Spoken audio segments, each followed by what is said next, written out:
6-ാം മാസം ഗബ്രിയേൽ ദൂതൻ ഗലീലയിൽ നസറത്ത് എന്ന പട്ടണത്തിൽ ദാവീദിന്റെ വംശത്തിൽപ്പെട്ട ജോസഫ് എന്നുപേരായ പുരുഷനുമായി വിവാഹ നിശ്ചയം ചെയ്തിരുന്ന കന്യകയുടെ അടുത്തേക്ക് ദൈവത്താൽ അയക്കപ്പെട്ടു.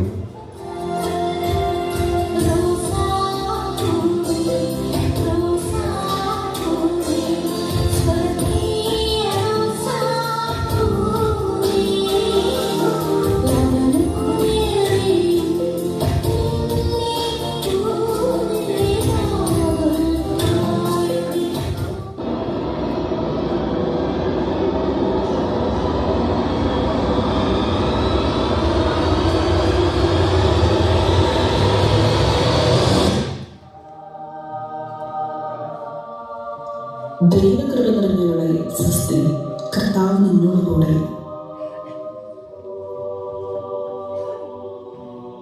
മറിയമേ, നീ ഭയപ്പെടേണ്ട, ദൈവസന്നിധിയിൽ നീ കൃപ കണ്ടെത്തിയിരിക്കുന്നു. നീ ഗർഭം ധരിച്ച് ഒരു പുത്രനെ പ്രസവിക്കും. നീ അവന് യേശു എന്ന് പേരിടണം. ഇതെങ്ങനെ സംഭവിക്കും? ഞാൻ പുരുഷനെ അറിയുന്നില്ലല്ലോ. പരിശുദ്ധാത്മാവ് നിന്റെ മേൽ വരും, അത്യുന്നതന്റെ ശക്തി നിന്റെ മേൽ ആവസിക്കും. ആകയാൽ ജനിക്കാൻ പോകുന്ന ശിശു പരിശുദ്ധൻ ദൈവപുത്രൻ എന്ന് വിളിക്കപ്പെടും. ഇതാ, നിന്റെ ചാർച്ചക്കാരി വൃദ്ധയായ എലിസബത്തും ഒരു പുത്രനെ ഗർഭം ധരിച്ചിരിക്കുന്നു. വന്ധ്യ എന്ന് പറഞ്ഞിരുന്ന അവൾക്ക് ഇത് 6-ാം മാസമാണ്. ദൈവത്തിന് ഒന്നും അസാധ്യമല്ല. ഇതാ കർത്താവിന്റെ ദാസൻ, നിന്റെ വാക്ക് എന്നിൽ നിറവേറട്ടെ.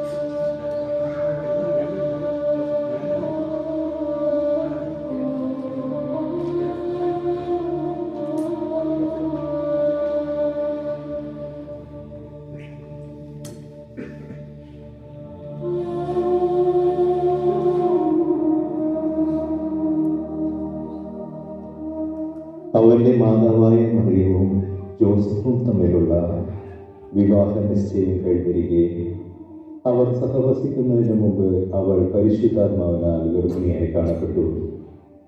അവളുടെ ഭർത്താവായ ജോസഫ് നീതിമാനാകയാലും അവളെ അപമാനിതയാക്കാൻ ഇഷ്ടപ്പെടായകയാലും അവളെ രഹസ്യമായി ഉപേക്ഷിക്കാൻ തീരുമാനിച്ചു.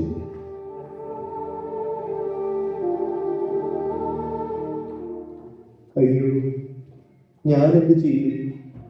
മറിയത്തെ ഉപേക്ഷിച്ചാൽ മറ്റുള്ളവർ എന്ത് വിചാരിക്കും? അല്ല, രഹസ്യമായി അവളെ ഉപേക്ഷിച്ചാൽ? അവൻ ഇതേക്കുറിച്ച് ആലോചിച്ചു കൊണ്ടിരിക്കെ കർത്താവിന്റെ ദൂതൻ സ്വപ്നത്തിൽ പ്രത്യക്ഷപ്പെട്ട് അവനോട് പറഞ്ഞു,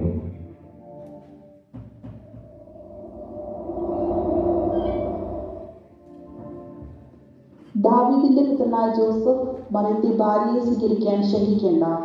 അവൾ ഗർഭം ധരിച്ചിരിക്കുന്നത് പരിശുദ്ധാത്മാവിൽ നിന്നാണ്. അവൾ ഒരു പുത്രനെ പ്രസവിക്കും. നീ അവന് യേശു എന്ന് പേരിടണം. എന്തെന്നാൽ അവൻ തന്റെ ജനത്തെ അവരുടെ പാപങ്ങളിൽ നിന്ന് മോചിപ്പിക്കും. കന്യക ഗർഭം ധരിച്ച് ഒരു പുത്രനെ പ്രസവിക്കും.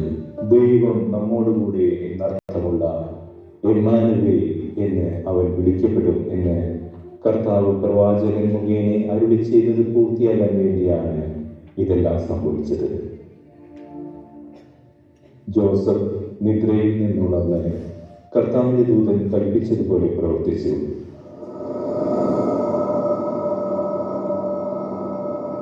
അവൻ തന്റെ ഭാര്യയെ സ്വീകരിച്ചു.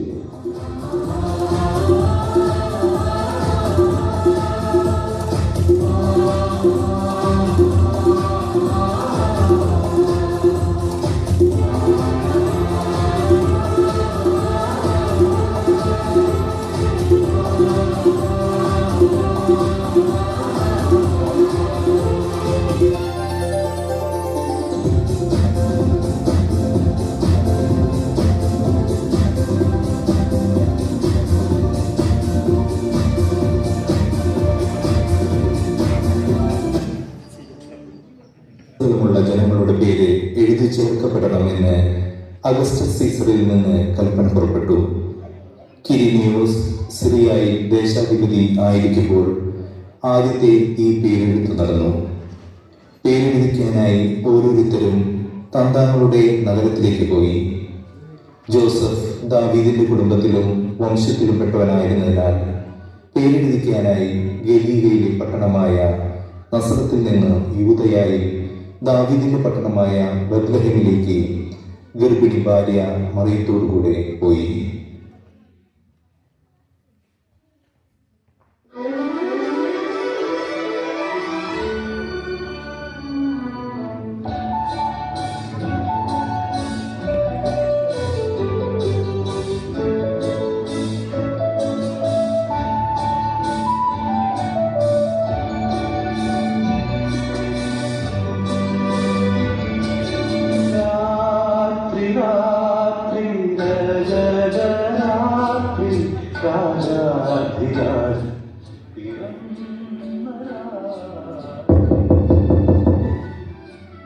അതെ, ഇവിടെ ആരുമില്ലേ? വാതിൽ തുറക്കണേ. എന്താ വേണ്ടത്? ഞങ്ങളൊന്ന് ദൂരെ നസ്രത്തിൽ നിന്നാണ്. എന്റെ ഭാര്യ മറിയത്തിന്റെ പ്രസവ സമയം അടുത്തു. ദയവ് ചെയ്ത് ഞങ്ങൾക്ക് രാത്രി കഴിയുന്ന ഒരിടം തരണേ. ഇവിടെ സ്ഥലമൊന്നുമില്ല, ഞങ്ങളെ ശല്യപ്പെടുത്തരുത്. അയ്യോ, അങ്ങനെ പറയല്ലേ. എന്റെ ഭാര്യയ്ക്ക് ഇനി ഒരടി നടക്കാൻ കഴിയില്ല. ഞാൻ കുറെ ഇടങ്ങളിൽ അന്വേഷിച്ച് നോക്കി, ആരും ഞങ്ങളെ സഹായിച്ചില്ല. ഞങ്ങളോട് കരുണ കാണിക്കണേ. ഓ, ഇതൊരു ശല്യമല്ലേ. നിങ്ങളോടല്ലേ പറഞ്ഞത് ഇവിടെ സ്ഥലമില്ലെന്ന്? ഇവിടെ പേരെഴുതാൻ വന്ന ആളെ കൊണ്ട് തന്നെ നിറഞ്ഞിരിക്കുന്നു. വേഗം ഇവിടെ നിന്ന് പോകും. മറിയമ്മേ, വിഷമിക്കണ്ട. ദൈവം നമുക്കൊരു വഴി കാണിച്ചു തരും. വാ, നമുക്ക് ആ കാണുന്ന വീട്ടിൽ അന്വേഷിച്ച് നോക്കാം.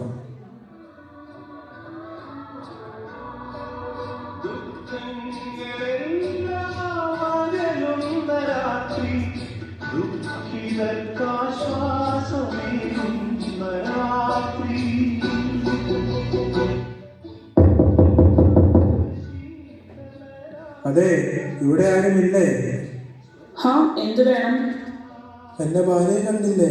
ഞാൻ നടന്ന് അലിഞ്ഞ് തളർന്നു. കൂടാതെ ഇവർക്ക് പ്രസവ സമയം എടുത്തു. ദയവ് ചെയ്ത് ഞങ്ങൾക്ക് താങ്ങാൻ ഒരിടം തരണേ. ഓ അയ്യോ, എനിക്ക് നിങ്ങളെ സഹായിക്കണമെന്നുണ്ട്. പക്ഷേ ഈ വീട്ടിൽ എന്റെ വിരുന്നുകാരെ കൊണ്ട് നിറഞ്ഞിരിക്കുകയാണ്. ഇനി ആകെ അവശേഷിക്കുന്നത് ഞങ്ങളുടെ കാലിത്തൊഴുത്താണ്. നിങ്ങൾക്ക് വേണമെങ്കിൽ അവിടെ തങ്ങാം. നന്ദി സഹോദരി, വളരെ നന്ദി. ദൈവം നിങ്ങളെ അനുഗ്രഹിക്കട്ടെ.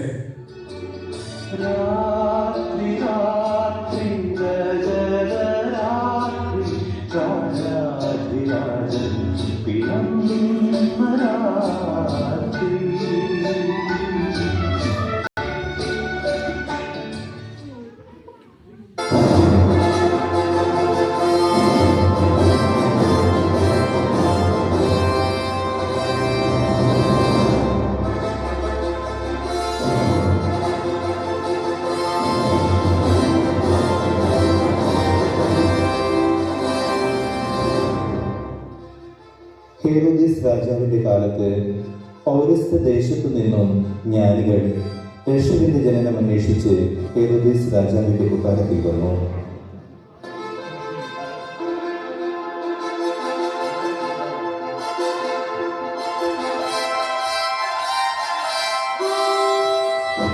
നിങ്ങൾ ആരാണ്?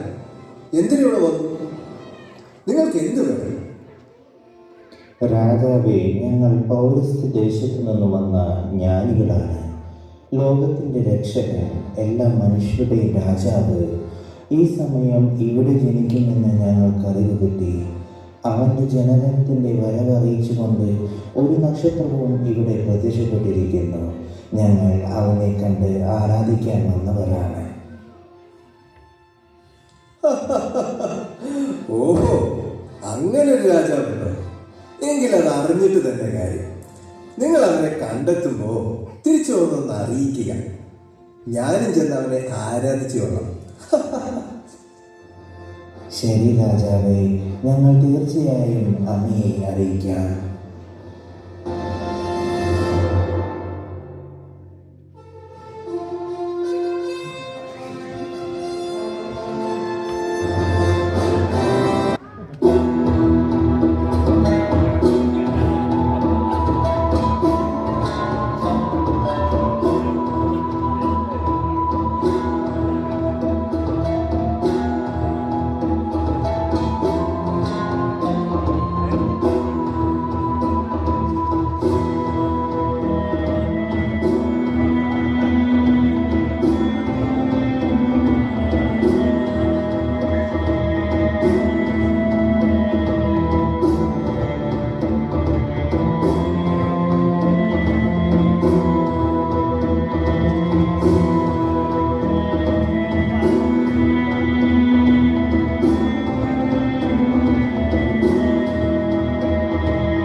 ഭയപ്പെടേണ്ട, ഇതാ സകല ജനത്തിനും വേണ്ടിയുള്ള വലിയ സന്തോഷത്തിന്റെ സദ്വാർത്ത ഞാൻ നിങ്ങളെ അറിയിക്കുന്നു. ദാവീദിന്റെ പട്ടണത്തിൽ നിങ്ങൾക്കായി ഒരു രക്ഷകൻ, കർത്താവായ ക്രിസ്തു ഇന്ന് ജനിച്ചിരിക്കുന്നു. ഇതായിരിക്കും നിങ്ങൾക്ക് അടയാളം: പിള്ളകച്ചുകൊണ്ട് പൊതിഞ്ഞ് പുൽത്തൊട്ടിയിൽ കിടത്തിയിരിക്കുന്ന ഒരു ശിശുവിനെ നിങ്ങൾക്ക് കാണാം.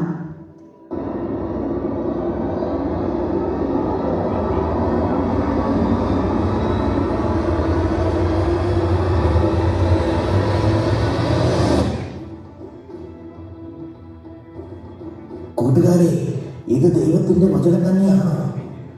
നമുക്കെന്തായാലും ബത്ലഹേം വരെ പോയി നോക്കിയാലോ? ചിലപ്പോൾ ഈ മാതാക പറഞ്ഞത് സത്യമായിരിക്കും. നമുക്ക് അവിടേക്ക് ഇപ്പോൾ തന്നെ പോകാം. വരൂ വരൂ.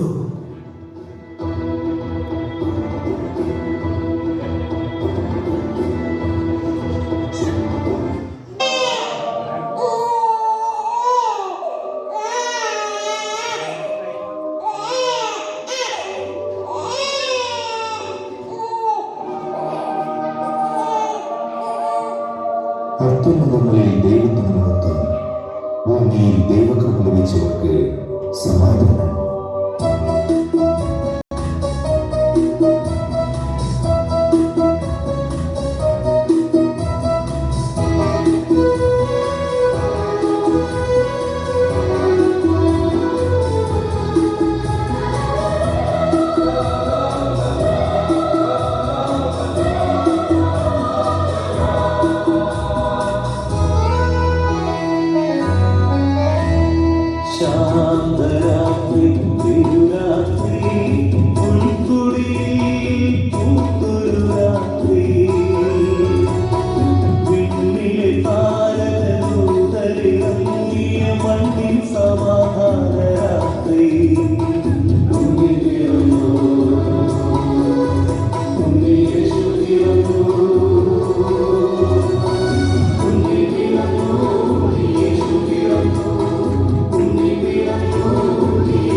Can you all give a brilliant